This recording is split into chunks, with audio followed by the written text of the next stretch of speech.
You think your parents kept secrets from you? Maybe they hid a past relationship or a failed business venture, but imagine discovering at age 45 that your father wasn't actually an accountant. He was a spy who helped change the course of World War II and died protecting secrets he could never share with you even if he wanted to. In the winter of 1943, across occupied Europe, thousands of children went to sleep believing their parents worked ordinary jobs, clerks and teachers and factory workers, while those same parents planned sabotage operations that could get entire families executed. And here's the twisted part. The very agencies that recruited these spies explicitly told them that secrecy meant lying to their own children, creating a generation of kids who would spend their entire lives asking questions no one was authorized to answer. Sarah Mitchell was 7 years old when her mother kissed her goodnight in their London flat, told her she was going to work the morning shift at the ministry and never came home. The official story was a German bombing raid, random and tragic, but decades later, Sarah would discover her mother had been parachuted into France as part of the Special Operations Executive. Captured within 72 hours and executed, the British government didn't confirm this until 1998, 53 years after the war ended. 53 years of Sarah wondering if her mother had suffered, if she'd been scared, if she'd thought about her daughter in those final moments. If you think wartime secrecy was just about protecting military plans, stay with me, because the psychological warfare happened inside homes too. The espionage networks of World War II operated on a principle that sounds reasonable until you think about it for more than 5 seconds. Complete compartmentalization, which meant agents couldn't know details about other operations, couldn't share their work with anyone, not spouses, not parents, definitely not children, and intelligence agencies believed this was necessary because capture and torture were real possibilities. If you didn't know something, you couldn't reveal it under duress. But nobody calculated the emotional fallout. Nobody designed a protocol for the 10-year-old boy who watched his father leave for months at a time with no explanation, who learned to stop asking questions because asking made his mother cry. The Special Operations Executive alone recruited over 13,000 agents between 1940 and 1945. Men and women who became saboteurs, radio operators, couriers, resistance organizers. They blew up railway lines. They smuggled downed airmen. They gathered intelligence on German troop movements.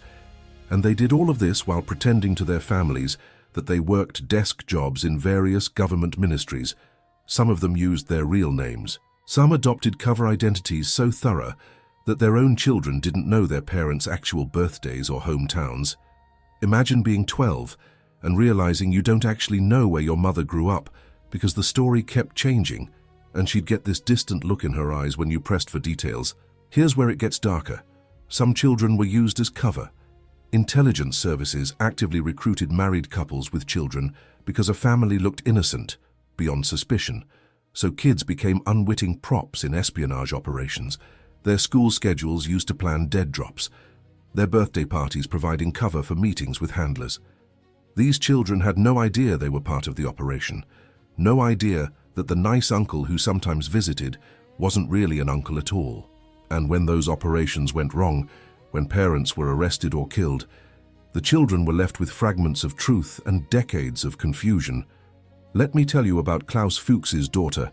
Actually, let me tell you about Klaus Fuchs first. Brilliant physicist, worked on the Manhattan Project, passed atomic secrets to the Soviet Union, got arrested in 1950, and here's what nobody talks about. He had a family, people who thought they knew him. His niece later described the experience of learning. Her uncle was a spy, as discovering that her entire childhood was a constructed lie. Everything she remembered about family gatherings and holidays was now suspicious. Were those conversations genuine, or was Uncle Klaus pumping people for information? Was that gift from Russia really just a gift or something more? The paranoia doesn't fade, it metastasizes. The question you should be asking right now is how many of these children figured it out while their parents were still alive? The answer is almost none, because the Official Secrets Act in Britain and similar laws in other countries meant that even after the war ended, even after victory was secured, these agents couldn't talk. Some of them wanted to. You can find letters from former agents begging the government for permission to tell their grown children what they actually did, what they sacrificed, why they missed so many school plays and birthdays and christenings. The government said no. National security, ongoing operations, need-to-know basis. So these agents went to their graves carrying secrets their children deserved to know. If you're starting to feel angry about this, good. That means you're paying attention. Hit subscribe, because we're about to go deeper into stories that somehow got left out of history class. Now consider the children who were old enough to suspect something. Teenagers in occupied territories who noticed their parents' odd behavior, the whispered conversations that stopped when they entered the room, the strangers who appeared at odd hours. Some of these kids actively helped without being told the full picture. They carried messages thinking it was resistance work against the Nazis, which it was. But they didn't know those messages contained intelligence that led to bombing raids or assassinations. They didn't know their actions got people killed, sometimes the wrong people, because intelligence isn't perfect and war is chaos. And when these children grew up, they had to reconcile their teenage heroism with the reality that some of their actions had consequences they never intended. The Dutch resistance had hundreds of teenagers working as couriers, biking across occupied Netherlands, carrying false documents, maps, coded messages. The Germans rarely suspected kids, which made them perfect agents. But perfect didn't mean safe. Dozens were caught, interrogated, executed, and their parents often didn't know they were involved until it was too late. Imagine learning your daughter was shot by the Gestapo while delivering documents you didn't know she had, documents for a network you didn't know existed, because she was trying to be brave like you. And you never told her what you were really doing because you thought you were protecting her by keeping her ignorant. The irony is suffocating. The Soviet NKVD took a different approach. They recruited entire families, told everyone what was happening, made the children part of the operation from the start. Sounds more honest, right? But it created its own nightmare, because these children grew up understanding that loyalty to the state superseded loyalty to family, that they might be required to inform on their own parents if those parents showed ideological weakness. This wasn't theoretical. It happened. Children as young as 12 were praised for reporting their parents to the secret police. The Soviet Union called this patriotism. Historians call it child abuse disguised as espionage, and the children who lived through it call it a betrayal that never heals. Let's return to Western intelligence services and their obsession with secrecy, because the real damage wasn't just emotional, it was identity itself. These children built their entire understanding of who they were based on lies. They were the daughter of an accountant, the son of a civil servant, the nephew of a traveling salesman, and then decades later, they discovered that foundation was fiction. Who are you if your origin story is false? If your parents' values and work ethic and sacrifices were all directed towards something they could never acknowledge? Some of these children felt pride when they finally learned the truth. My parent was a hero, but many felt rage. You made me grieve you as an ordinary person when you were extraordinary. You let me believe you chose work over me, when actually you were preventing Nazi Germany from winning the war. Why wasn't I trusted with that? Why wasn't I worth the truth? Think about the cognitive dissonance. You're told your father died in a factory accident. You grow up angry at him for being careless, for leaving you. You maybe even resent him a little. And then, in your 60s, you receive a letter from the government explaining that actually he died during a covert operation to destroy a German communications facility in Norway, that his carelessness was calculated bravery, that he thought about you every day but couldn't risk your safety by telling you anything. How do you process that? How do you mourn someone twice, first as a loss and then again as a misunderstanding that lasted 40 years? The Americans had their own version of this problem with the OSS. The Office of Strategic Services, precursor to the CIA, they recruited thousands of agents during World War II, sent them into occupied territory, into neutral countries, into Asia and Africa and South America. These agents gathered intelligence, ran sabotage operations, organized resistance movements, and they did it while maintaining elaborate cover stories. Some claimed to be journalists, others businessmen, humanitarian workers, missionaries. Their children met contacts and operatives thinking these were just dad's work friends, colleagues from the newspaper or the oil company. Decades later, some of these children discovered that their childhood homes had been safe houses. that their birthday parties had been attended by spies, that the basement or attic had contained weapons or radio equipment hidden behind false walls. Imagine renovating your deceased parents' house and finding a cache of forged documents and encrypted codebooks, and suddenly every memory from your childhood snaps into a different focus. Here's what military historians don't talk about enough. The children of double agents had it worst, because at least the children of Allied agents could eventually feel pride, even if it came too late. But the children of double agents, people who pretended to work for one side while actually working for another, or worse, people who genuinely switched sides, those children inherited suspicion and shame that followed them for generations. Take the case of Kim Philby, British intelligence officer, who was actually a Soviet spy. His children grew up privileged, educated, connected, thinking their father was a patriot serving Britain. And then the truth emerged. Their father had betrayed everything, gotten people killed, compromised operations, served Stalin's regime. His children became pariahs. Some changed their names. Others spent decades trying to understand how the father who taught them to ride a bicycle could also have sent people to their deaths in Soviet gulags. There's no therapeutic framework for that kind of inherited guilt. The question nobody wants to ask, but I will. Was it worth it? Did the operational security gained by lying to children actually save more lives than it destroyed psychologically? Because you can make a cold calculation that protecting intelligence networks prevented Nazi Germany from winning the war, saved millions of lives, justified any sacrifice, including the mental health of agents' children. But you can also argue that a system requiring parents to lie to their children about fundamental aspects of their identity is a system that corrodes the very values it claims to protect: freedom, family, truth. We said we were fighting for democratic ideals while systematically deceiving the next generation. That contradiction doesn't resolve easily. If this is hitting differently than typical World War II content, leave a comment about what aspect surprised you most, because we're about to examine specific cases that illustrate just how deep this deception went. Consider Virginia Hall, legendary American spy who worked for both British SOE and American OSS, operated in occupied France, had a wooden leg which somehow didn't stop her from being one of the most effective intelligence operatives of the war. The Gestapo called her the most dangerous Allied spy and wanted her captured dead or alive. She organized resistance cells, coordinated weapons drops, radioed intelligence that helped plan D-Day. Absolute legend. But here's what gets left out. She had family. She had a mother who thought she worked for the State Department doing clerical work. Virginia couldn't tell her mother that she was living in constant danger, that she'd nearly been captured multiple times, that she'd walked across the Pyrenees Mountains in winter to escape occupied France. Her mother died in the 1970s, never fully understanding what her daughter had done, never knowing that Virginia had received the Distinguished Service Cross, but accepted it in a private ceremony with no publicity because she was still involved in intelligence work, still keeping secrets, still protecting operations that required her to remain unknown. The children of codebreakers at Bletchley Park faced a unique version of this problem.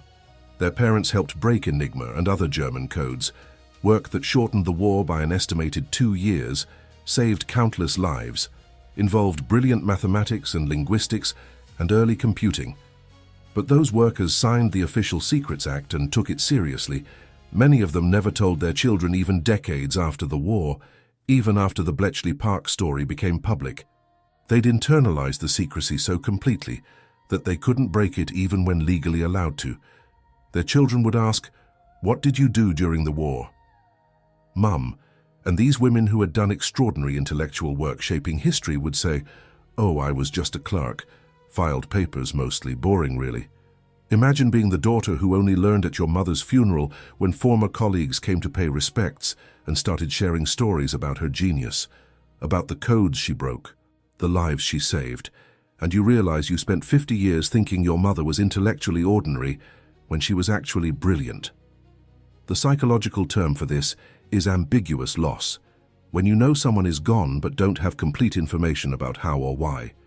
It prevents closure, keeps the wound open because there's always the possibility that more information exists, that you're missing crucial pieces, that the story you've been told is incomplete which in the case of espionage families it almost always was.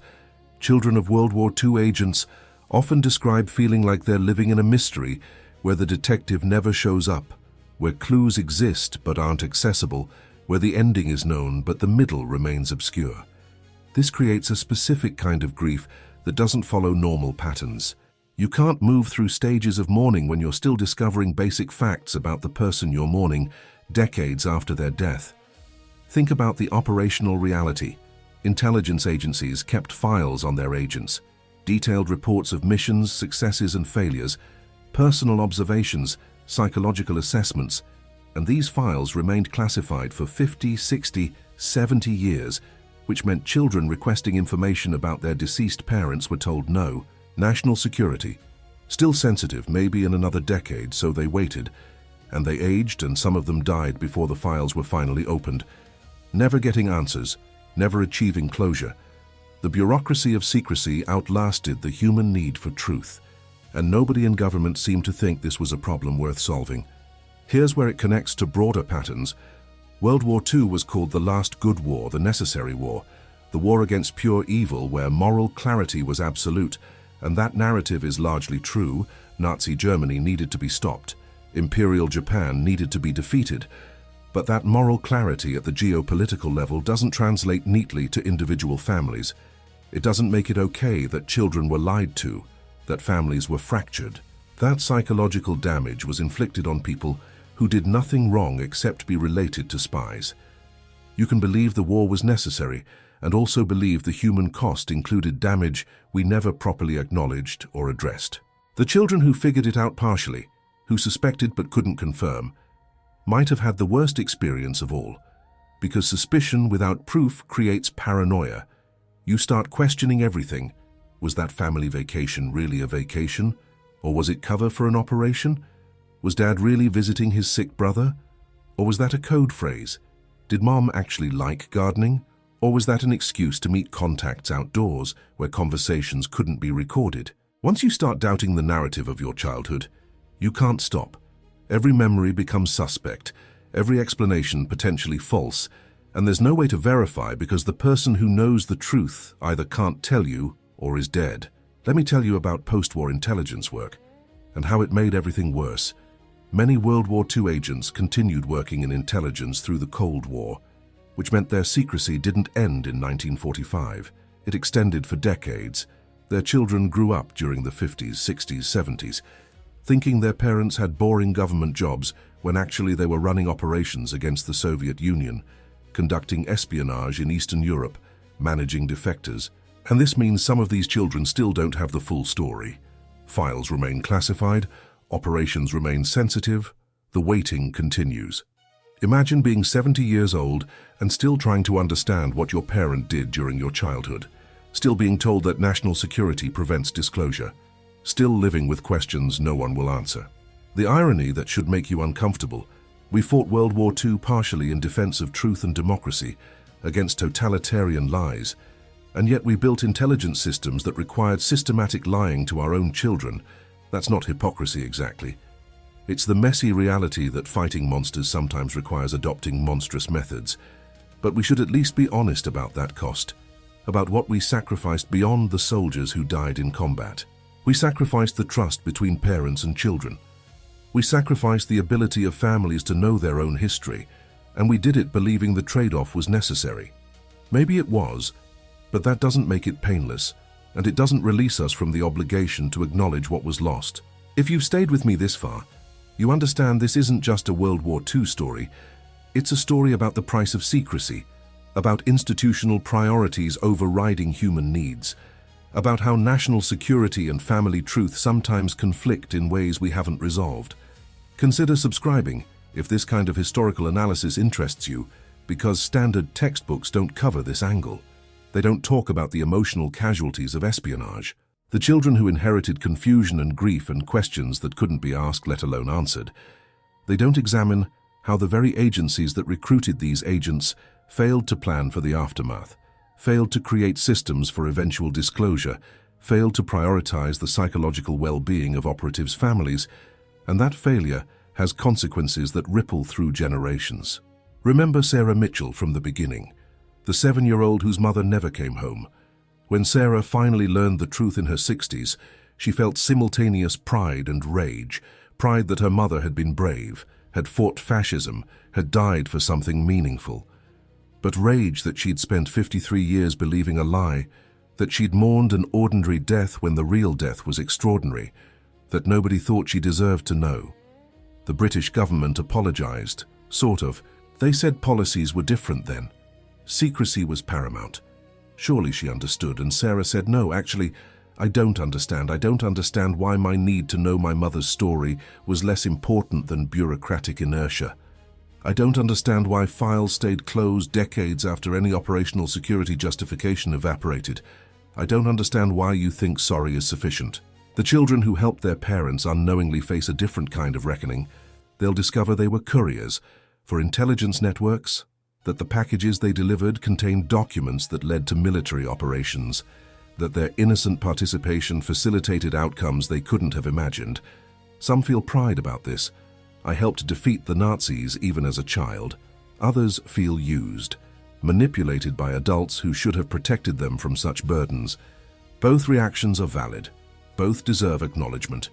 Neither erases the fundamental truth that children were placed in danger without their informed consent, without understanding the risks, and some of them died never knowing what they died for, never understanding why the Gestapo arrested them, never comprehending the significance of the papers they carried. The question that haunts intelligence historians: could it have been different? Could espionage operations have functioned with more transparency toward families? Or was absolute secrecy genuinely necessary? The answer probably varies by case. Some operations required complete compartmentalization. Capture would have led to revelations that endangered others.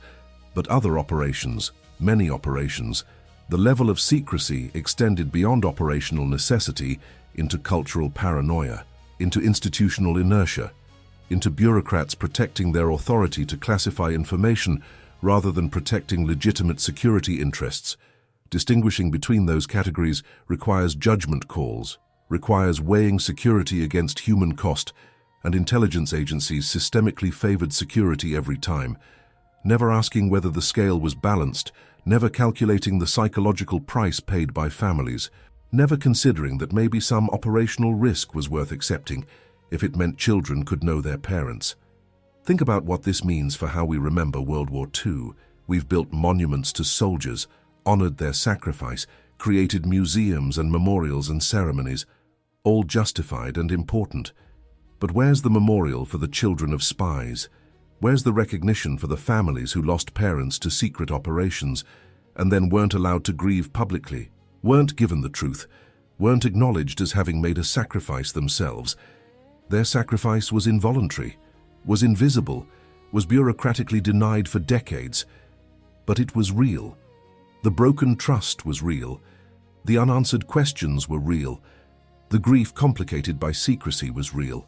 And we've largely ignored it in favor of cleaner narratives about courage and victory. Here's what you need to understand about espionage families today. There are people in their 70s and 80s, still waiting for files to be declassified, still requesting information about parents who died during or after World War II, still being told that release isn't possible, not yet, maybe never. The children are becoming elderly themselves, running out of time to get answers, and bureaucracies move slowly, indifferent to individual urgency, indifferent to the human reality that these questions represent the last chance to understand a parent's life.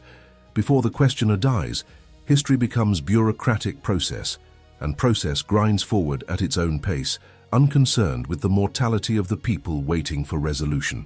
The American CIA has released some World War II-era OSS files. The British have opened some SOE records. The process happens gradually, selectively, with redactions, files released but with names blacked out, locations obscured, details removed, so you get partial truth, fragments of story. Enough to know your parent was involved in something significant, but not enough to understand the full picture. It's psychological torture disguised as transparency. It says we acknowledge your right to know while simultaneously withholding the very information that would provide meaningful understanding. It's bureaucratic gaslighting at a generational scale. If you're wondering why this matters now, 80 years after the war ended, Consider that children of espionage operatives are still alive, still searching, still trying to piece together their parents' lives, and consider that we're repeating the pattern. Modern intelligence services still recruit agents. Those agents still have families. Those families still believe cover stories. And decades from now, their children will face the same confusion, the same unanswered questions, the same bureaucratic denial, unless we decide that the cost isn't worth it, that maybe some level of family transparency is possible, that maybe national security doesn't require children to be lied to about fundamental aspects of their parents' identity, but that would require intelligence agencies to value family truth alongside operational security, and there's little evidence they're willing to make that shift. The lasting damage isn't just personal, it's historiographical. We don't have complete records of World War II espionage precisely because so much remains classified, so much was destroyed, so much exists only in the memories of people who couldn't share them, which means our understanding of how the war was actually fought, how intelligence shaped battles, how covert operations influenced outcomes, is incomplete. We're missing pieces, not because the evidence doesn't exist, but because protecting secrecy was deemed more important than preserving historical truth, and the people best positioned to fill those gaps, the children of operatives, were systematically prevented from learning what they needed to know to contribute to that history. Remember Klaus Fuchs's niece discovering her entire childhood was suspect. That experience of having your past recontextualized decades later destroys the stability of memory, makes you question whether anything you remember is accurate, whether your parents' love was genuine or tactical, whether family gatherings were authentic or cover, whether you as a child mattered to them beyond your utility as camouflage for espionage work. These questions don't have satisfying answers. Saying, of course, your parents loved you doesn't resolve the fact that they also used you, allowed you to be used as part of their cover. Both things can be true, but that doesn't make the truth less painful. The ultimate question that children of World War II spies ask, and it's the question no one can answer satisfactorily: was I worth the truth? Was my need to understand my parents' life and death important enough to justify disclosure? Or was I just collateral damage in a greater cause? And if I was collateral damage, if my psychological well-being was an acceptable sacrifice for national security, why doesn't anyone acknowledge that sacrifice? Why am I not honored the way soldiers are honored? Why is my loss invisible, while others receive medals and pensions and public recognition? The answer is uncomfortable. It's that intelligence services never developed frameworks for acknowledging the emotional casualties of espionage, never created rituals or recognitions or support systems for families, never admitted that maybe they owed these children something more than sustained secrecy. What stays with you from stories like these isn't the espionage itself, the daring raids or clever codes or narrow escapes. It's the human cost that nobody calculated, the children who waited for answers that never came, who died still wondering what their parents really did, who spent entire lives feeling like they never truly knew the person who raised them. War creates many kinds of casualties. We count the dead and wounded. We sometimes count the psychologically damaged, but we rarely count the casualties of secrecy, the people damaged by what they weren't allowed to know, by questions that couldn't be answered, by truths withheld not for weeks or months but for decades, for lifetimes, sometimes forever. The challenge now, 80 years later, is whether we're willing to prioritize these voices, to accelerate declassification, to acknowledge that the children of spies deserve answers while they're still alive to receive them, to admit that maybe the bureaucratic reflex to classify and protect has extended beyond any legitimate security justification into simple institutional inertia, to recognize that preserving secrecy for its own sake isn't patriotism, it's cruelty, that families have rights too, that children deserve to know their parents even when those parents worked in intelligence, maybe especially when they worked in intelligence because the work was dangerous and meaningful and shaped history, and that significance shouldn't be erased from family memory to satisfy bureaucratic convenience. If you're thinking about these questions differently than when you started this video, if you're reconsidering what secrecy costs, what intelligence work requires, what we owe to families of operatives, then this was worth your time. Consider sharing this with someone who thinks they understand World War II, because the official histories miss this entire dimension of the war, miss the emotional aftermath, miss the children still waiting for answers, still trying to understand parents who died keeping secrets, still living with questions no one will answer. And if enough people understand that this is part of the story, maybe someday the bureaucrats will prioritize human need over institutional inertia. Maybe files will open faster.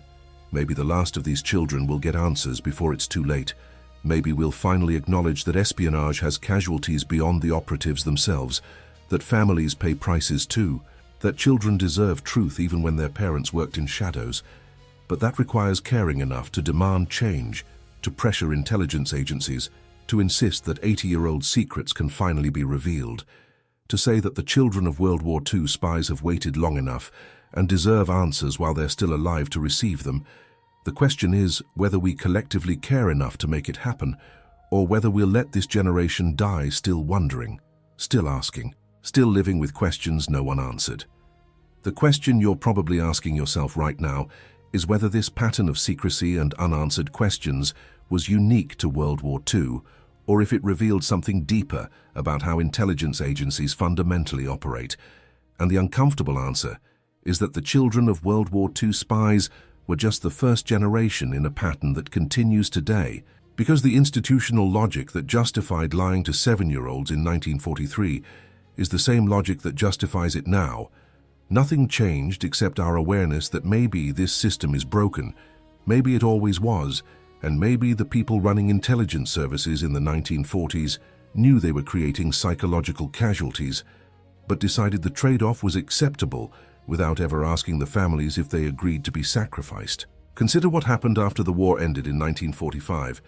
You'd think the secrecy would lift. Missions completed, enemy defeated, time to tell the truth. But actually the opposite occurred.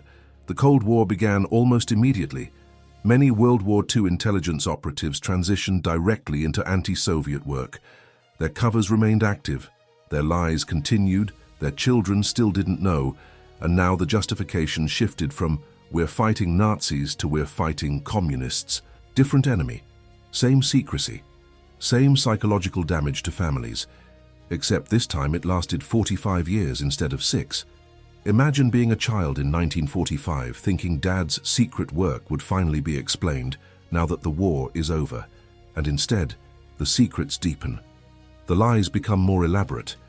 The distance between parent and child grows wider, and you reach adulthood never having had an honest conversation with your father about what he actually did for a living. The transition from OSS to CIA in 1947 meant that thousands of World War II operatives simply changed agency letterhead.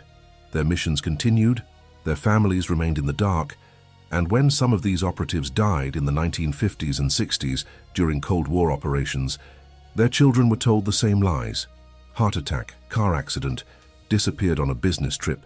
The institutional playbook for managing families of deceased agents didn't evolve, didn't improve, didn't incorporate lessons learned from World War II about the psychological cost of sustained deception. Why would it? From the agency's perspective, the system worked. Operations remained secret. Security wasn't compromised. If some children suffered emotionally, that was unfortunate but acceptable. Collateral damage in service of national security, and nobody with power questioned whether that calculation was morally defensible. Let me tell you about the children who became intelligence officers themselves, following their parents into the same work, sometimes knowing their parents' true career, sometimes still believing the cover story. Imagine joining the CIA or MI6 and discovering that your father, who you thought was a diplomat, was actually running covert operations for decades. That revelation happens during your own training, during security clearances when they ask about family history, and suddenly you're learning your entire childhood was theater. Your family friend who visited wasn't a colleague from the embassy. He was your father's handler. Those overseas postings weren't about diplomatic work. They were about positioning your father for espionage operations. And now you're being asked to continue that tradition, to lie to your own future children the way your father lied to you. The cycle perpetuates. Generation after generation of intelligence officers, creating generation after generation of confused children who will spend their lives asking questions nobody will answer. The Soviet intelligence services, the NKVD and later KGB, created a different kind of damage. They recruited children directly, trained them as youth operatives, made espionage part of their identity from early age. Sounds more honest? At least the kids knew what was happening. But it created adults who had no childhood outside of intelligence work, no innocent memories untainted by spycraft, no developmental period where they were just children. They were assets from age 10 or 12, evaluated for usefulness, trained in surveillance and dead drops, and how to lie convincingly. And when they reached adulthood, many of them couldn't function in normal society, couldn't form authentic relationships because every interaction had been transactional during their formative years, couldn't trust anyone because they'd been taught that everyone is either an asset or a threat. The psychological damage was total and irreversible. These weren't children with unanswered questions. These were children who never got to be children at all. The questions they should have been asking, like, who am I? What do I believe? How do I want to live? Were answered for them by intelligence services before they had the cognitive development to consent. If you're starting to see patterns that connect World War II espionage to modern intelligence operations, you're paying attention. Leave a comment about which aspect of intelligence secrecy bothers you most, because we're about to examine specific post-war cases that prove the lessons from World War II were never learned. Think about the families of agents who worked in East Germany during the Cold War. Stasi files eventually opened after reunification in 1990, and children discovered that their parents had been informants, or double agents, or targets of surveillance. One woman in Berlin discovered her father had been recruited by West German intelligence to spy on East German military installations. He'd been caught in 1967, imprisoned for 15 years, released in a spy swap, and never told his family what happened. They thought he'd been arrested for black market dealing, petty crime, embarrassing but understandable given economic conditions. Learning 40 years later that actually he'd been a spy completely recontextualizes his silence, his distance, his refusal to talk about those years. He wasn't ashamed of being a criminal. He was protecting them from retaliation.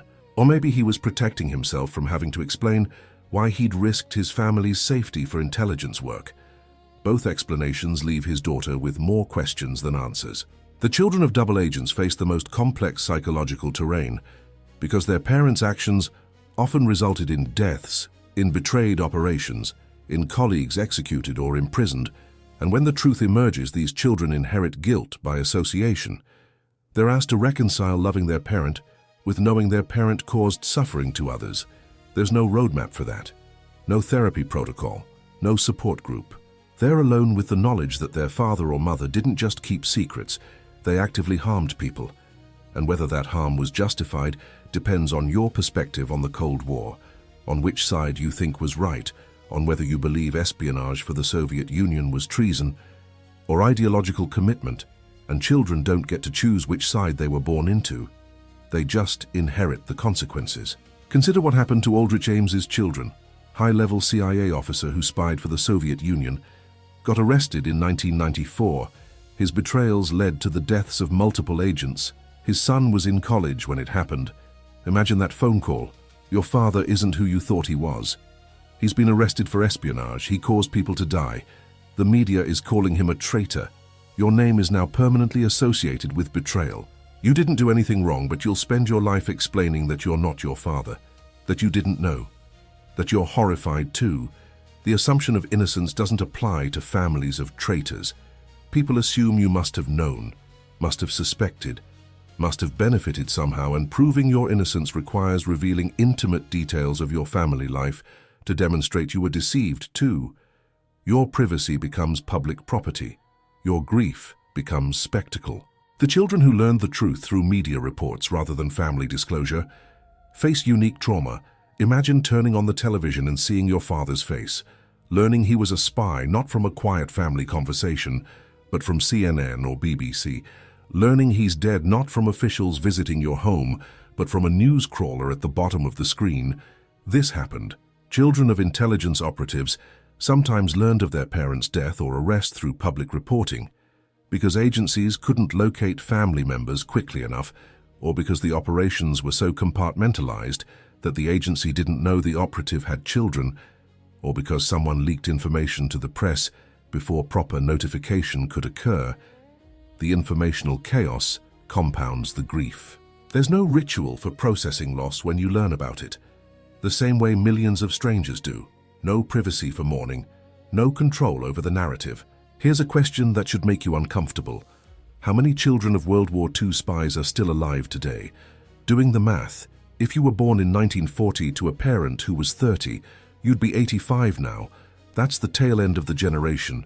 Within 10 years, almost all of them will be dead. Which means we're running out of time to provide answers, to open the remaining classified files, to acknowledge their experience. Agencies can wait them out, can maintain secrecy until everyone with personal stakes in the information has died. And then what does it matter? Historical interest maybe, archival completeness. But the urgent human need dissipates. Bureaucracies understand this. They understand that time solves the problem of inconvenient questions, that mortality is their ally in maintaining secrecy, and they act accordingly, delaying, redacting, deferring until the questioners age out of relevance. The technical arguments for continued classification rarely withstand scrutiny. Officials claim sources and methods must be protected, but sources from World War II are dead. Methods from the 1940s are obsolete. Cryptography from that era has been superseded multiple times. There's no legitimate security justification for keeping 80-year-old intelligence files classified. The only argument that makes sense is institutional embarrassment. Agencies don't want the public to know about failures, about operations that went wrong, about agents who were incompetent or corrupt, about decisions that got people killed unnecessarily. Classification protects reputation more than security, and the price of protecting that reputation is paid by families who can't get answers about their parents' lives and deaths. Think about the moral framework we're accepting when we tolerate this. We're saying that institutional reputation matters more than individual truth, that protecting intelligence agencies from embarrassment justifies inflicting psychological harm on innocent families, that the comfort of bureaucrats outweighs the grief of children. And we're saying this isn't temporary, it's permanent. These children will die without answers. Their own children will never know their grandparents' real stories. Family histories will remain incomplete forever, because admitting mistakes or revealing failures is too uncomfortable for institutions that prefer mythological narratives of competence and success. Let me tell you about the children who gave up asking, who reached a point where the effort of requesting files, of fighting bureaucracies, of waiting for responses that never came, or came heavily redacted, became too exhausting, too painful, too futile.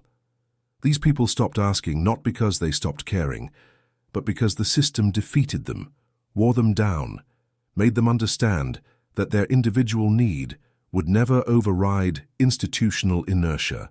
And that defeat is its own kind of death. It's giving up on ever understanding your parent, accepting that the mystery will outlast you, surrendering to the reality that some questions don't get answered. And the agencies count on this.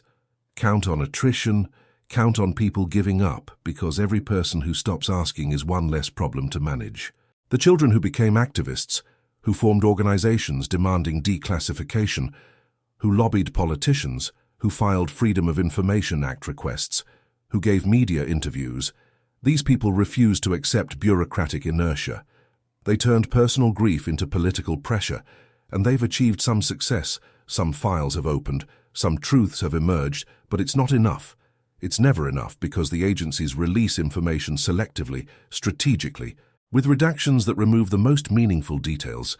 They comply with the letter of transparency laws, while violating their spirit, giving families just enough information to technically fulfill legal requirements, while withholding the substance that would provide actual understanding. It's malicious compliance at a massive scale. If you think this is just about World War II, you're missing the pattern. Children of intelligence operatives from Korea, Vietnam, Cold War operations in Latin America and Africa and Asia all face the same issues. All are told their parents' work remains classified. All are given vague explanations or outright lies. All inherit the psychological burden of unanswered questions. The system hasn't changed because the people running intelligence agencies believe the system works, believe secrecy is paramount, believe families are acceptable casualties, and until public pressure forces institutional change, until we collectively decide that this cost is unacceptable, the pattern continues. More children growing up with lies, more families fractured by secrecy, more people dying without understanding their parents' lives. Consider the absurdity of classification timelines. British intelligence automatically classifies documents for 50 years, then reviews for possible extension. American classification can last indefinitely with periodic review, but who's doing these reviews? Bureaucrats with no connection to the families affected, no understanding of the human cost of continued secrecy, no incentive to prioritize disclosure.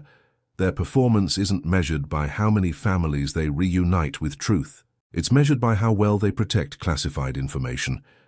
The system structurally opposes transparency, even when transparency is warranted, even when security justifications have evaporated, even when the only thing being protected is institutional reputation. The question of compensation occasionally arises. Should families of intelligence operatives receive some form of recognition or payment for the sacrifices they endured? And agencies generally respond with no, because acknowledging sacrifice would require admitting harm, would create legal liability, would establish precedent for other families to make claims.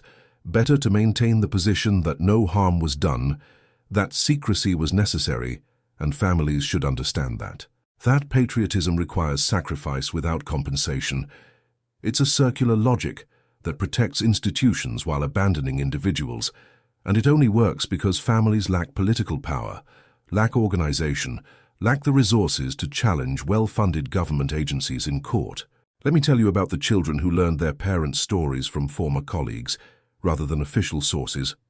Decades after their parents died, a former operative reaches out, says, "I worked with your father, thought you should know what he really did." These informal disclosures provide fragments of truth, but create new problems. How do you verify information from someone who themselves worked in deception? How do you know they're not still protecting operational security? How do you distinguish genuine disclosure from curated narrative? The lack of official documentation means these stories remain unconfirmed, powerful, but unverifiable, and agencies neither confirm nor deny, leaving families with compelling testimony, but no proof, stuck in epistemic limbo between belief and certainty. The technological evolution of espionage hasn't solved the human problem. Modern intelligence work involves cyber operations, signals intelligence, satellite surveillance, less human risk supposedly, but agents still exist, still go into dangerous situations, still can't tell their families what they really do. The methods changed, but the secrecy didn't.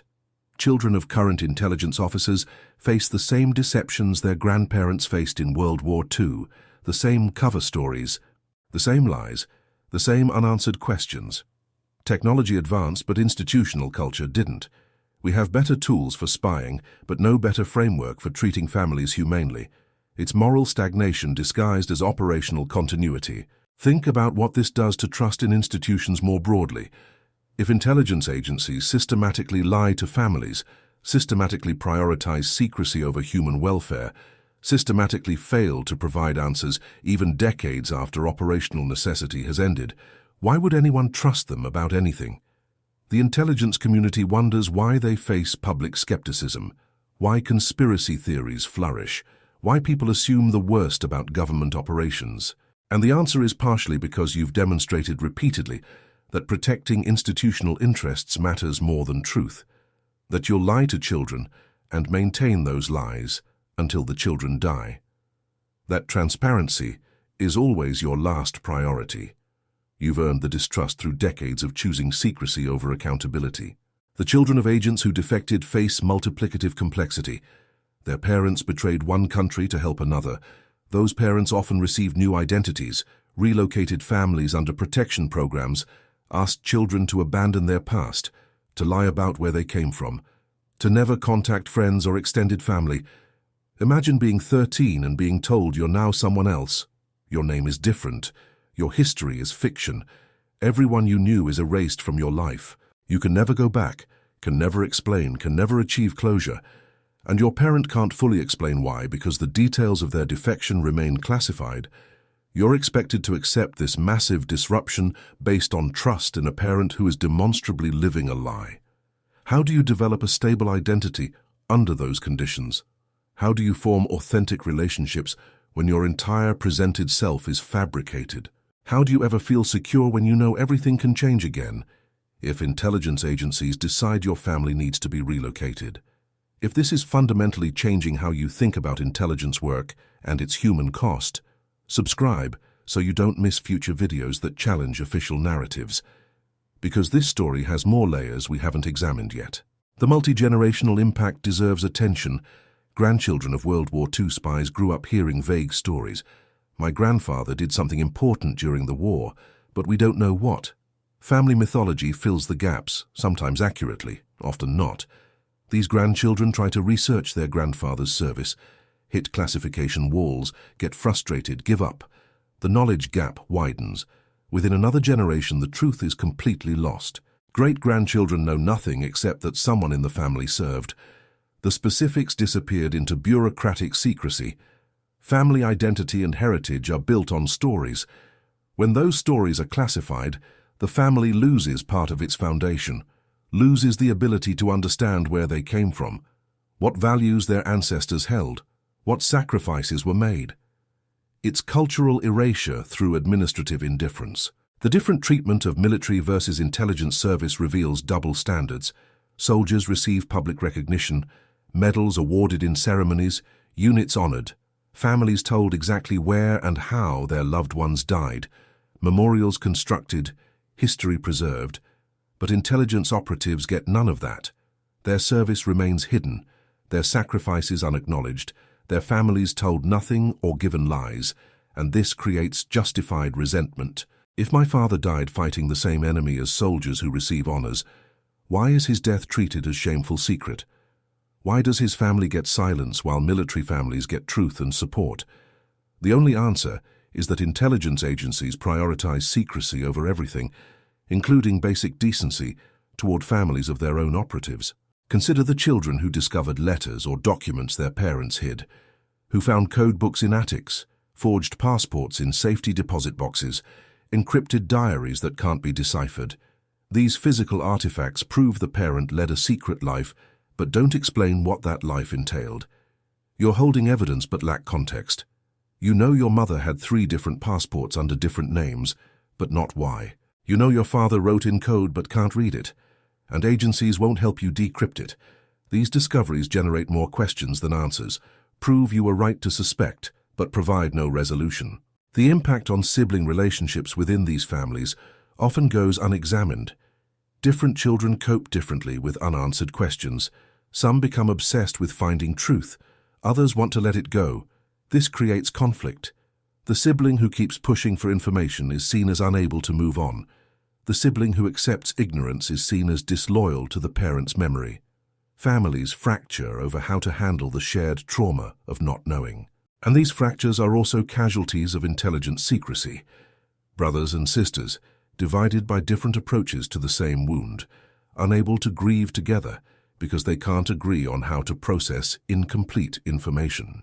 Let me tell you about the therapeutic challenge these cases present. Grief counseling assumes you have accurate information about the loss, that you know how and why the person died, what they valued, what they accomplished. But children of intelligence operatives don't have that.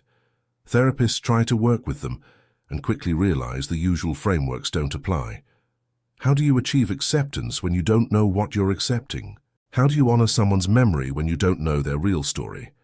How do you move through grief stages when new information might emerge decades later that changes everything you thought you knew? There's no clinical protocol for ambiguous loss that lasts 50 years and counting. The legal frameworks around declassification are deliberately vague, giving agencies maximum discretion. Review processes lack transparency. Appeals go nowhere. Judicial oversight is minimal because courts defer to agency expertise on security matters, so families have almost no recourse. They can request files agencies can deny or heavily redact with minimal justification. There's no meaningful accountability, no way to challenge decisions, no process for balancing security concerns against family rights to know their own history. The system is structured to always favor secrecy and changing that requires legislation, which requires political will, which requires public pressure, which requires awareness that this problem exists. which is why telling these stories matters. Think about the particular cruelty of partial disclosure. Agencies release some files from an operation, but not others. You learn your father was involved, but not what he did. You discover he worked with certain people, but not what they accomplished or how it ended. You're given enough information to confirm your suspicions, but not enough to achieve understanding. It's calculated torture. Agencies appear to be cooperating with transparency while actually maintaining the core secrecy. They give you the outline but withhold the substance. And legally, they've complied with disclosure requirements. Technically, they released information that it's useless. Information doesn't matter to them. The children who managed to extract information through legal action, who sued intelligence agencies, who forced disclosure through court orders, these cases are rare because they're expensive and difficult, and agencies fight aggressively to maintain secrecy. They appeal repeatedly. They claim national security exemptions. They produce declarations from officials warning about dire consequences. If information is released, judges usually side with the agencies. So families spend years and thousands of dollars in legal fees to maybe get some heavily redacted files that raise more questions than they answer. The process is designed to be so burdensome that most people can't attempt it. Deterrence through exhaustion. If you're angry about this, channel that into action. Research your own family history. Find out if any relatives worked in intelligence. Ask questions while people are still alive to answer. Create pressure on agencies to accelerate declassification. Support organizations advocating for intelligence family rights. Vote for politicians who prioritize transparency. The system changes when enough people demand it, but only if people understand the problem exists. Consider what happens when these stories become public through unauthorized disclosure. When someone leaks classified information about historical operations, agencies prosecute the leaker aggressively, even if the information disclosed is decades old and poses no legitimate security risk. The message is clear: we will ruin you if you prioritize family truth over institutional secrecy. We will use the full force of law to punish transparency. This chills potential disclosures, prevents former operatives from telling their own families, prevents colleagues from helping families understand. The threat of prosecution enforces silence, even when silence serves no purpose except protecting agency reputation. The children who became journalists or historians trying to research their parents' work find themselves stonewalled at every turn, denied access to archives, unable to interview former colleagues who fear prosecution, unable to verify basic facts because documentation remains classified, their professional skills useless against institutional secrecy. Imagine being a trained historian, unable to access your own family history because agencies won't release 80-year-old files. The absurdity is enraging, but the reality is unchanging. Agencies don't care if you have expertise or legitimate research purposes. Classification is classification, and your personal connection makes you more suspect, not more worthy of access. Let me tell you about the psychological profile of children who become advocates for intelligence family rights. They're often the ones who couldn't accept official explanations, who recognized inconsistencies, who pushed back even as children, who maintained their curiosity and anger into adulthood. They're traumatized but functional, angry but strategic. They understand institutions and how to pressure them. They've learned to navigate bureaucracies, to use media attention, to find allies in government, to exploit legal mechanisms. They've transformed personal pain into political engagement, and they're the ones making any progress happen. Agencies hate them because they're persistent and knowledgeable and won't go away, but they're the only force creating movement toward transparency. The intersection of immigration status and intelligence secrecy creates additional complexity. Some operatives were immigrants or refugees. Their families might not have citizenship, might fear deportation, might lack legal standing to request information. Agencies use this vulnerability to maintain silence.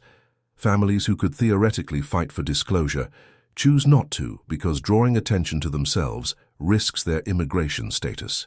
It's exploitation of the powerless by the powerful, and it's deliberate. Agencies know which families can be safely ignored because those families lack the legal and political resources to fight back. Think about the children of operatives who died in captivity, who were tortured before execution, whose final days remain classified because releasing information about interrogation methods or torture would be politically embarrassing. These families can't know if their parent was brave at the end, if they suffered, if they revealed anything. The uncertainty about those final moments is psychological torture, denying families closure about the most important question: what happened to my parent in the end? And agencies maintain this torture for decades to avoid political discomfort, to avoid confronting their own failure to protect operatives, to avoid acknowledging that intelligence work sometimes means abandoning your people to horrific fates.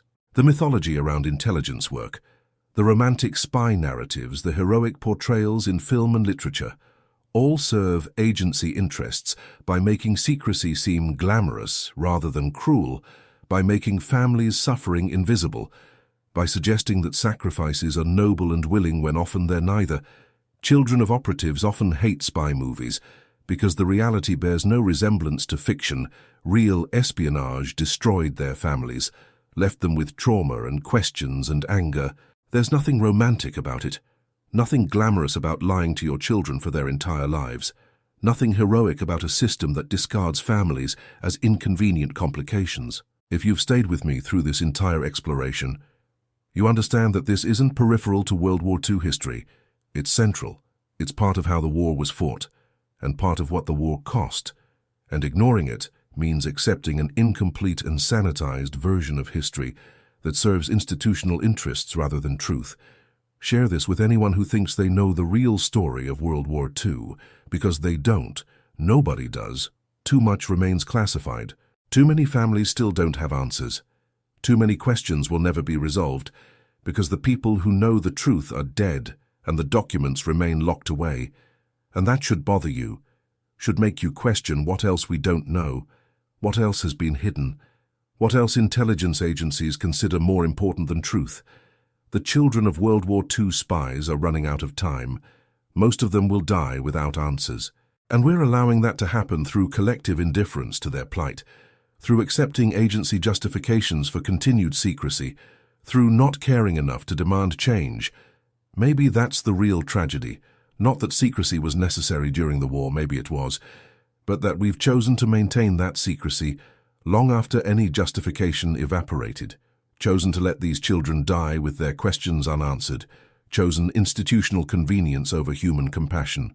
And we've done it knowingly, understanding the cost, simply deciding it doesn't matter enough to fix. If that doesn't disturb you, nothing will.